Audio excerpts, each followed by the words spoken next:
काही युत्या आणि आघाड्या खुर्चीसाठी असतात, काही सत्तेसाठी असतात, परंतु आमची युती विचारांची आहे. आमची युती विकासाचा अजेंडा घेऊन पुढे जाते आहे. सगळ्यांना युती आघाडी करण्याचा अधिकार आहे आणि तो प्रत्येकजण करत असतो.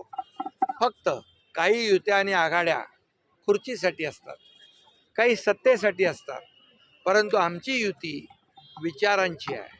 आमची युती विकासाचा अजेंडा घेऊन पुढे जाते आहे. त्यामुळे फरक हा आहे की आमची महायुती जी आहे विकासाला प्राधान्य देणारी आहे, जनतेच्या प्रश्नांना प्राधान्य देणारी आहे, आणि काही लोक स्वतःच्या स्वार्थासाठी खुर्चीसाठी एकत्र येत असतात.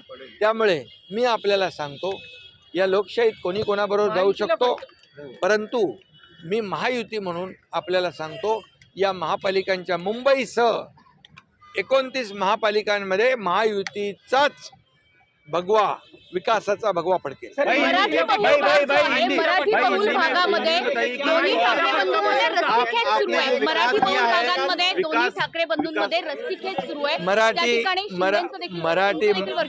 मराठी माणूस सुज्ञ आहे.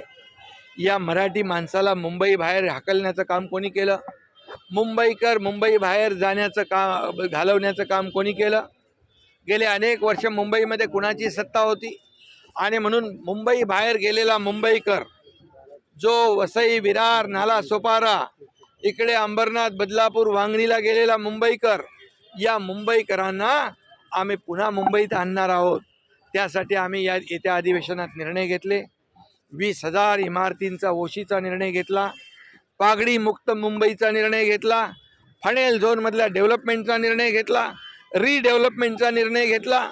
त्यामुळे या महाराष्ट्रामध्ये, या मुंबईमध्ये जे निर्णय आतापर्यंतच्या इतिहासात कधी घेतले नव्हते, ते निर्णय आमच्या सरकारने घेतलेले आहेत. लोकांना हक्काचं घर मिळालं पाहिजे, कधी कोणी विचार केला?